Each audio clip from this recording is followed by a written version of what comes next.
السلام علیکم ورحمۃ اللہ وبرکاتہ۔ کیسے ناظرین، امید کے خیر و عافیت سے ہوں گے۔ ہم دوبارہ پھر حاضر ہیں تفسیر قرآن مختصر تشریح کے ساتھ۔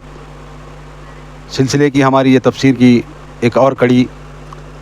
ناظرین، ہم عام ہندی اردو بول چال کے اندر جو روزمرہ کی بول چال ہے، آپ کے سامنے تفسیر کا سلسلہ لے کر آتے ہیں جو شارٹ اور مختصر ہوتی ہے، اور ہم روزمرہ کی لینگویج میں جس طرح ہم بات کرتے ہیں اس میں اسی انداز بیان میں ہم یہ تفسیر رکھتے ہیں اللہ کی کلام کی۔ اور ہم آپ سے یہی گزارش کرتے ہیں کہ ہمارے اس یوٹیوب چینل کو ضرور سبسکرائب کریں، ہماری ویڈیوز کو زیادہ سے زیادہ شیئر کریں، لائک کریں، کوئی سوال ہے تو کامنٹ کریں تاکہ ہم اس کا جواب دے سکیں۔ محمد الرسول اللہ صلی اللہ علیہ وسلم سے یہودیوں نے پوچھا تھا، مشرکوں نے پوچھا تھا کہ بنی اسرائیل فلسطین سے مصر کیسے گئی، تو یہ سارا قصہ جو ہے سورۃ یوسف کی شکل میں اللہ تبارک و تعالیٰ نے بیان کرنا اور یہودیوں کا جواب دینا، یہ تمام باتیں ہم نے مکمل کی تھیں، اور یہ غیب کی باتیں تھیں جو حضرت محمد رسول اللہ صلی اللہ علیہ وسلم کو اللہ کی طرف سے وحی کی گئی۔ اور اللہ کہتا ہے کہ یہ غیب کی باتیں ہیں محمد صلی اللہ علیہ وسلم ہم تمہارے پاس پہنچا رہے ہیں۔ جس وقت وہ بھائی لوگ آپس میں حضرت یوسف علیہ السلام کے خلاف تدبیریں کر رہے تھے، تم اس وقت وہاں موجود نہیں تھے۔ یہ غیب کی بات ہے جو پہنچائی گئی ہے تمہارے ذریعے سے دنیا کو۔ تو یہ انبیاء علیہ السلام کا غیب کی خبریں بتانا، اور جو باتیں اللہ بتانے کا حکم دیا اور جو باتیں بتلائیں وہی بتانا، اور اس کے علاوہ نبیوں کو دوسرا عالم الغیب کہنا، یہ ساری باتوں کا رد جو ہے پچھلے ہم نے درس میں بیان کیا ہے۔ یعنی جو سوال پوچھا گیا تھا وہ سوال کا تفصیل سے جواب مل جانے کے بعد بھی یہودی یہ اب باتیں پوری بیان ہوئیں۔ چاہیے تو یہ تھا کہ ایماندار ہوتے تو وہ رسول اللہ صلی اللہ علیہ وسلم پر ایمان لاتے، مگر افسوس یہ ناہنجار یہودی قوم ان پر ایمان لانے کے بجائے اس میں نقطے ڈھونڈنے لگی، اس میں سوالات ڈھونڈنے لگی، اس میں بنیادیں ڈھونڈ لگی جھٹلانے کی۔ تو اللہ کہتا ہے آپ کتنا ہی چاہیں، اللہ کے رسول چاہتے تھے نا کہ یہ واقعہ جب بیان ہو جائے، معلوم ہو جائے تو یہ لوگ ایمان لائیں گے۔ اکثر لوگ ایمان نہیں لائیں گے، لانے والے نہیں ہیں، اللہ تبارک و تعالیٰ کہتا ہے۔ اور اللہ رسول اللہ صلی اللہ علیہ وسلم کو یہ بھی کہتا ہے کہ آپ ان سے اس تبلیغ، اس دین کے تبلیغ کی کوئی اجر تو نہیں مانگتے، کوئی بدلہ تو نہیں مانگتے۔ یہ لوگ نصیحت کو کیوں نہیں پکڑتے؟ شاید دوسرے لوگ نصیحت پکڑ لیں، آپ کا کام ہے بیان کرتے جانا۔ لوگ بعض کہتے ہیں کہ یہ لوگ اللہ پر ایمان نہیں رکھتے تھے، یہ بت پرست تھے، اللہ کو کہاں جانتے تھے، پہچان؟ بھائی اللہ کو جانتے تھے، اللہ کو پہچانتے تھے، اللہ کی قدرت پر ایمان لاتے تھے، عبداللہ جیسا نام رکھتے تھے۔ اللہ کے بندے کو ہی تو عبداللہ کہتے ہیں نا۔ خود رسول اللہ صلی اللہ علیہ وسلم کے والد گرامی کا نام عبداللہ تھا، اسلام سے پہلے ہی تھے نا یہ۔ تو میرے بھائی اللہ پر ایمان تھا ان کو، آخرت کے انکاری تھے، اور یہ اپنے آپ کو کہتے تھے کہ ہم ابراہیم علیہ السلام کے پیروکار ہیں، یہ کہتے تھے۔ وہ ابراہیم علیہ السلام کے پیروکار بنتے تھے، اور تب وہ طواف کرتے تھے کعبۃ اللہ کا، وہ حج کرتے تھے سال میں ایک مرتبہ، وہ قربانیاں کرتے تھے، وہ نیک کام بھی کرتے تھے۔ حج کوئی پہلی بار محمد رسول اللہ نے نہیں کیا، اس سے پہلے بھی کیا گیا۔ آپ کے جو قریش مکہ تھے اور اطراف و اکناف کے عرب جو ہے آ کر کے سال میں ایک مرتبہ حج کرتے تھے، طواف کرتے تھے، قربانی کرتے تھے، تلبیہ پکارتے تھے۔ اور وہ تلبیہ کیا تھا؟ لبیک اللہم لبیک، لبیک اللہم لبیک، لا شریک لک الا شریکا ہوا لک تملکہ وما ملک۔ ہم کیا پڑھتے ہیں؟ ہم جب جو ہے حج کو جاتے ہیں تو کیا کہتے ہیں؟ لبیک اللہم لبیک، لبیک لا شریک لک لبیک، ان الحمد والنعمت لک والملک، یہ پڑھتے ہیں۔ لا شریک لک یہ پڑھتے ہیں نا۔ مگر یہ لوگ مشرکین مکہ کیا پڑھتے تھے؟ لبیک لبیک لا شریک لک لبیک، اللہم لبیک، لبیک لا شریک لک الا شریکا ہوا لک تملک وما ملک۔ کیا کہتے تھے؟ اے اللہ میں حاضر ہوں، تیرا کوئی شریک نہیں، تیرا کوئی شریک نہیں، ہاں سوائے اس کے جسے تو نے اختیار دے رکھا ہے۔ کیا کہا؟ الا شریکا ہوا لکا تملک وما ملک، یعنی اللہ جسے چاہے شریک کرے۔ اللہ کہتا ہے میں لا شریک ہوں، اور یہ خود مانتے ہیں لا شریک، مگر پھر بھی کیا کہتے ہیں؟ جسے تو چاہے اپنا شریک بنا سکتا ہے۔ یہ عقیدے کے ذریعے سے وہ لات کو شریک، منات کو شریک، عزا کو شریک، حبل کو شریک، یہ لوگ ان بتوں کو، ان کے علاوہ اور بھی بتوں کو، اور بھی ہستیوں کو. یہ بت کون تھے؟ یہ سابق میں ان کی نظر میں نیک بندے تھے جو مر چکے تھے، ان کو اللہ کا شریک سمجھتے تھے.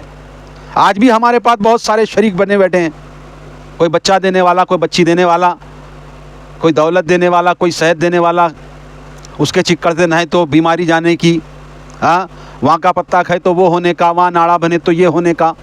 یہ عقیدہ آج بھی ہے نا، یہ بین اسی عقیدے کی تحت ہے جو عقیدہ مشرکین مکہ رکھتے تھے. انہوں نے اللہ کو لا شریک کہا، مگر اپنے جو اپنے بت تھے، اپنی ہستیاں تھیں، ان کو شریک کرتے تھے اور کہتے تھے لا شریک لک، کہ تیرا کوئی شریک نہیں ہے نا، الا هو لک تملک وما ملک، کہ جس کو تو چاہے اختیار دے اپنا شریک بنائے وہ تیرا ہے. یہ عقیدہ رکھتے تھے.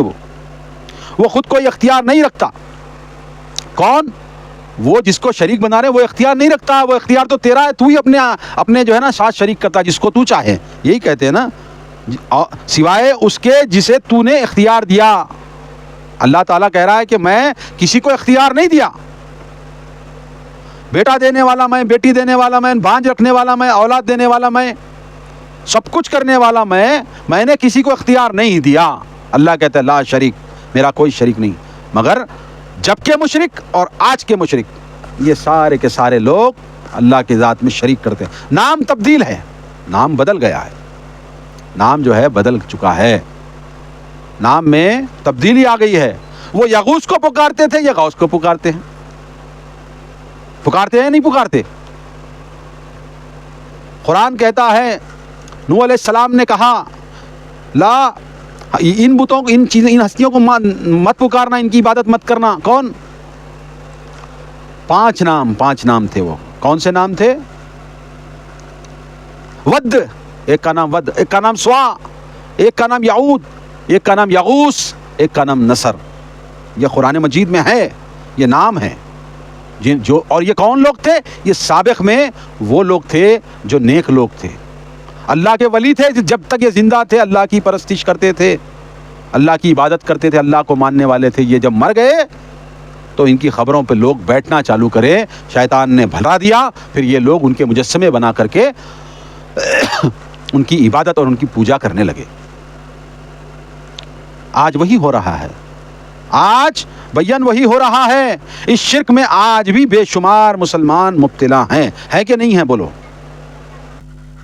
آج اس شرک میں بے شمار مسلمان لوگ مبتلا ہیں کہ نہیں ہیں؟ میرا سوال ہے، ضرور جواب دیں.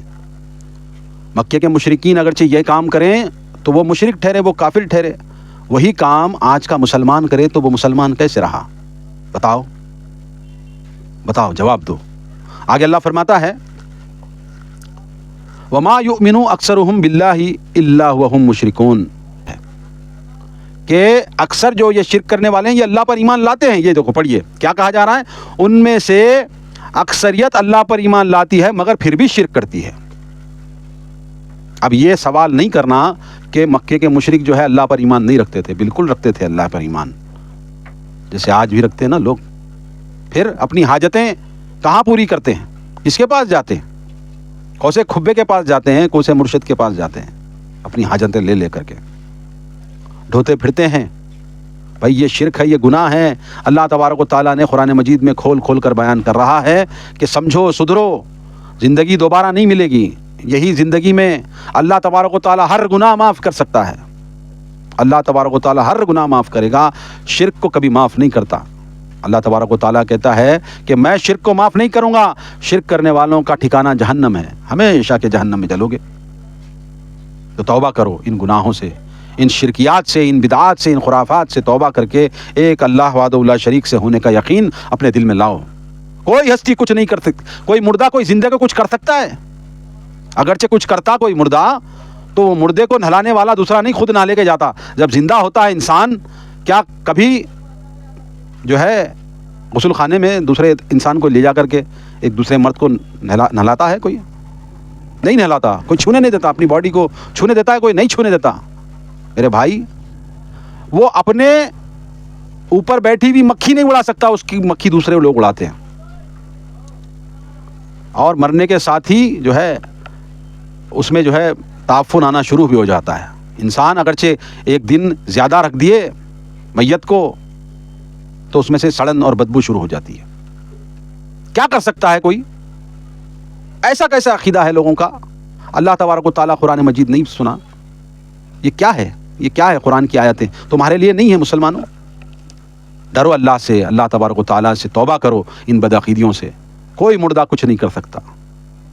اور جہاں جہاں یہ آیتیں اس طرح کی انا ولی اللہ لا خوف علیہم ولا هم یحزنون، یہ والی آیات پڑھ کر کے سناتے ہیں نا تمہاں کو، یہ آیتیں مردوں کے لیے نہیں، زندوں کے لیے ہے زیادہ. یہ اللہ کے جو ولی ہوتے ہیں نا، ان کو نہ خوف ہوتا ہے نہ ڈر ہوتا ہے. اللہ کے ولیوں کو یہ زندوں کے بارے میں ہے، یاد رکھنا. آج تمہیں الٹی سیدھی تفسیریں کر کر کے لوگ گمراہ کر کے مردہ پرستی پر لگا دیا ہے.